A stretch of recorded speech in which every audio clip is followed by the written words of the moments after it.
Hey guys, Jack Cypher here, and today we're continuing with the Red Dawn series. This time we're focusing on the beautiful, powerful Lady Angel herself, Konan. Konan's an interesting one. She's not properly introduced into the series until the time where Jiraiya invades the Hidden Rain village, roughly halfway through the series. Given that she's the partner of the supposed leader of the Akatsuki, you would think she would get more screen time, but we don't actually get to see her much. Her two main roles are that she's there for the fight with Jiraiya, as well as the invasion of the Hidden Leaf village. We also get her flashback, and a really dope battle with a certain masked individual. But in the grand scheme of things, we don't get much, but what we do get to see from her shows that she's a very capable and deadly shinobi, probably in the top 3 strongest female ninja in the series, not including Kaguya of course. Speaking of the strongest kunoichis, that could be a very interesting video. Let me know if you want anything like that in the comments. She has a deep love for her two teammates, Nagato and Yahiko, the latter of who she had romantic feelings for. Her and the two mentioned before were students of the great Toad Sage and legendary perv Jiraiya, who she deeply respected and admired for taking her and her two fellow orphans in and teaching them the ways of the ninja, so they could better protect themselves since they were living in a war-torn country. I always found her character design to be very striking. She has a dark, angelic beauty to her, pun very much intended. I've always deeply admired her loyalty towards Yahiko and Nagato. The love she has for them is absolute.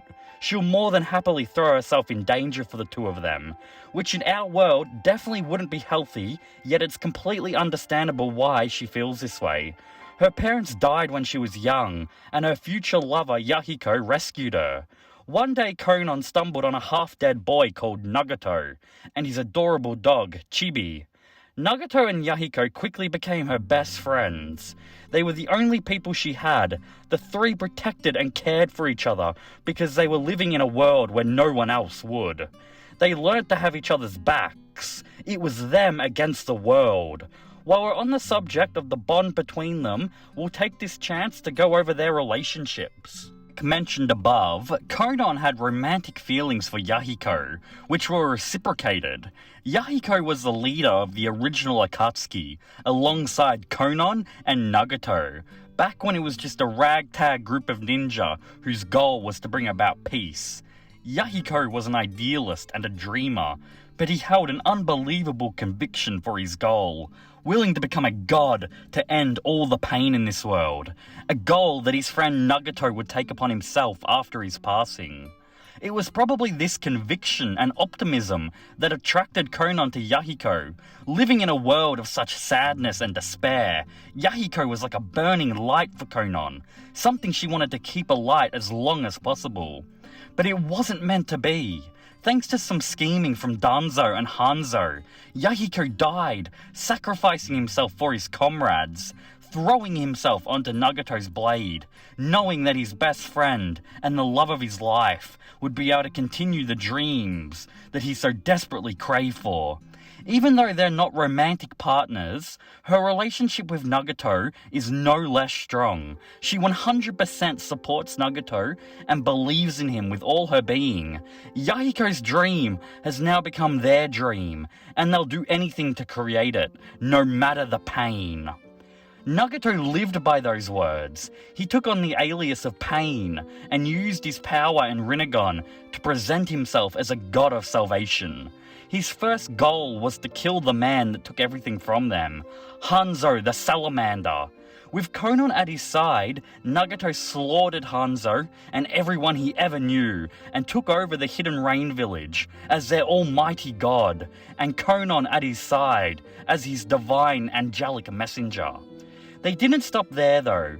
They went about recruiting powerful rogue ninja to join their new Akatsuki. I believe in the anime, there was an episode where Konan was involved with recruiting the immortal Hidan. Another Akatsuki member she recruited was Sasori, if you take the Ultimate Ninja Storm as canon. If you do take it as canon, then this is an incredible feat for her. She was able to take down Sasori, who was in possession of the third Kazekage at this time. Now, an argument can be made that Sasori let her win, so he could be taken to meet the rest of the Akatsuki members, which I do probably concur with. Konan is incredibly strong, but I can't see her truly beating Sasori. For more information on why, then go watch my last 2 videos. If it's canon though, then Sasori gets a real bad showing in that game. Anyway, sorry for the tangent. Nagato and Konan were enlisting powerful ninja for the Akatsuki under the orders of the mysterious and untrustworthy Madara Uchiha. Their goal to capture the 9-tailed beast. Nagato wanted to use the tailed beast to create a catastrophic weapon of mass destruction to cause the world pain. Through this pain, the world would come to understand and grow from its suffering, leading it down the path to peace. Now, sorry for the big Nagato dump, but it's necessary to get to know Konan's character better. This is a goal that she supports. She believes in her friend's words and wants to help him achieve his goals. This goes to show, while she's probably the nicest and most empathetic member of the Akatsuki, she still believes and is willing to go through with Nagato's bombastic plan of mass murder to teach the world peace through pain. Like I mentioned above, Konan was first properly introduced when their former master Jiraiya infiltrated their village.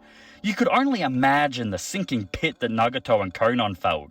While they had changed much and were unflinching in the plan they believed in, they by no means hated their master, and that probably only made it harder when they knew what would have to be done.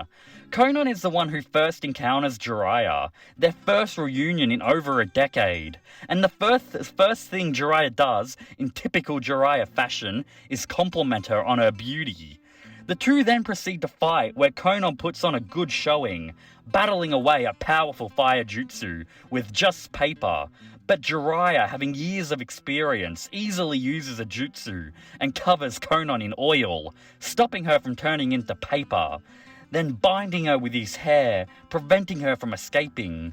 But Nagato, or Pain, steps in and frees her. I'll save the details of Pain and Jiraiya's fight for another video, but it's hands down one of the most emotional scenes in Naruto, if not the most. Following the fight with Jiraiya, Konan and Pain give Jiraiya a taste of his own medicine by infiltrating the Hidden Leaf Village. Here we learn an interesting fact, that Itachi was able to break into the Leaf Village so easily because he had the code necessary to get through the barrier. Just an interesting bit of world building I thought I would put in. After they infiltrate, a massive battle ensues, but unfortunately Konan doesn't get to do much. She takes down some random leaf ninja, then encounters the Aburame clan. We get to see a small glimpse of her abilities here, but the main thing to take away is that we see that she's incredibly sharp and a strategic fighter, something that will be important later. Unfortunately, the rest of her fight with the Shino's clan is off screen, and we see her retreat back to Nagato to support him. After the fight between Naruto and Pain concludes, by the way, another fight I'm definitely going to have to go over soon. Anyway, like I was saying, Konan was getting increasingly worried about her friend, with how much chakra he was exerting, and the worry only increased when Naruto approached them after dealing with the last path of Pain. This whole meeting led to a lot of talk no jutsu and flashback that we've already been over, but basically after hearing Nagato's story and telling him about their master's book, Naruto was able to open Nagato's eyes and help him see the light. After facing the most dangerous ability in Naruto, the deadly talk no jutsu, Nagato decides to make up for his crimes and revives everyone he's killed at the cost of his own life. Konan weeps and begs him not to, but he's seen something in his sibling student.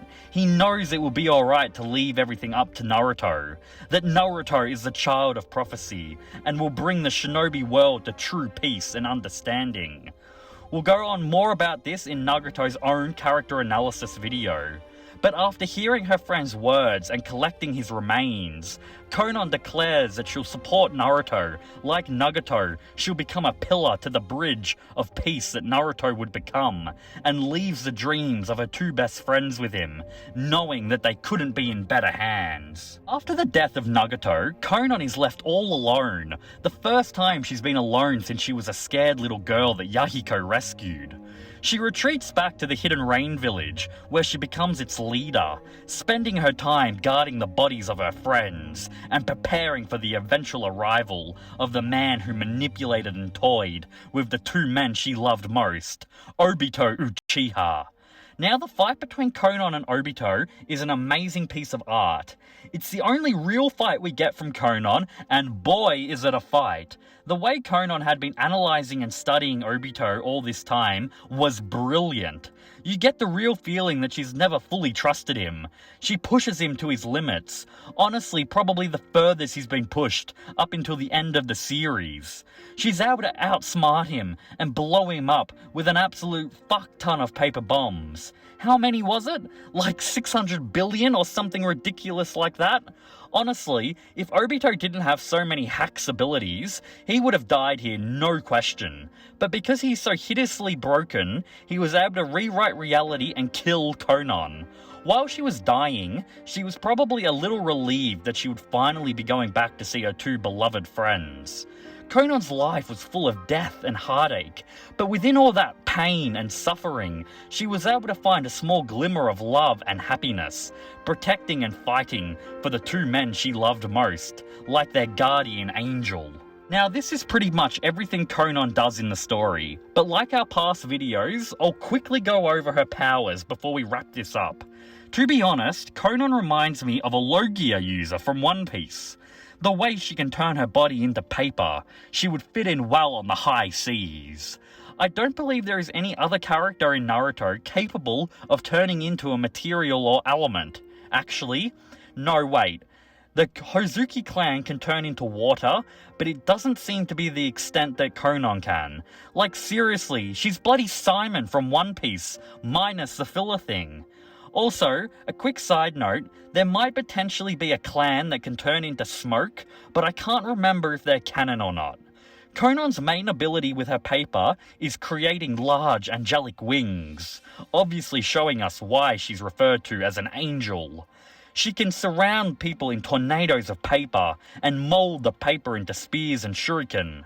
Her greatest technique is what I was referring to as a giant fuck-off blast jutsu that she nearly ended the whole series with. A very powerful technique, but one that requires a huge amount of prep time.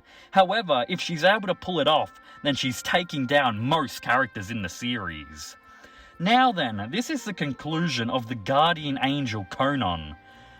Out of all the members of the Akatsuki, Konan has probably the least amount of information about her, which made this video surprisingly difficult to make. Despite not being on our screens much though, we can't help loving her for her cool demeanor, stunning looks, unique power, and the love and loyalty she has for her friends. This video has given me a better appreciation of this character, and I would be interested in knowing what you guys think of her, so make sure to let me know down in the comments, and don't forget to subscribe. Have a wonderful day, guys. Cypher out.